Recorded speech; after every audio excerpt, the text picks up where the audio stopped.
Hi everybody, my name is Hannah and this is Pepper and Pine, and I have a felting project to share with you today.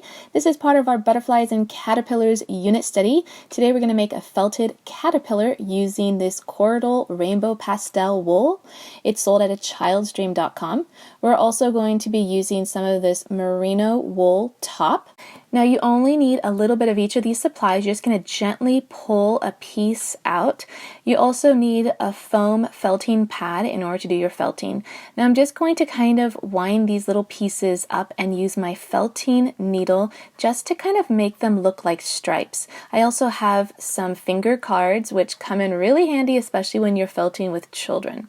Alright, so I'm just going to be felting these tiny little pieces. You want to make sure that you don't felt it into your foam pad, so you need to remove them and twist them and keep felting them in order for them to come apart from your felting pad.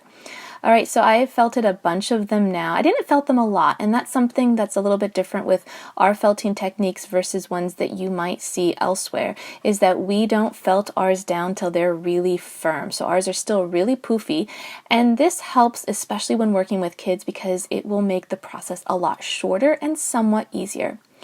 Alright, so I am just kind of going to go around and circle these smaller pieces of white and yellow felt around my base of black. And as I go around, I'm just going to keep felting with my needle. And of course, it looks like I'm going super fast here because I've sped up the video. But in general, this is about a 15-minute process. It does take a little bit of time. And I did felt mine quite a bit more than my son's, and I will show you both my son's and my daughter's towards the end of this video.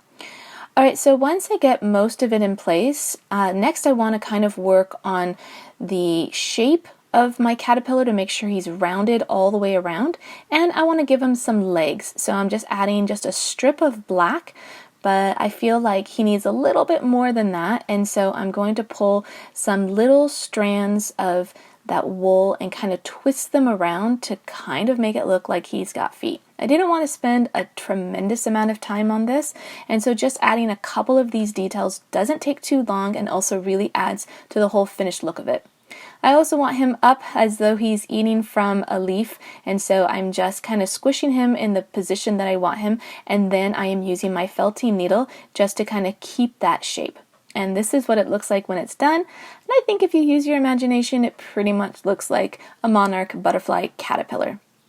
Alright, so these are my children who are working on their projects. My 11-year-old is on the left, and his resembles mine pretty well. My 7-year-old, however, decided to do her own thing, and she made the most adorable little caterpillar. You'll get a closer look at it at the end.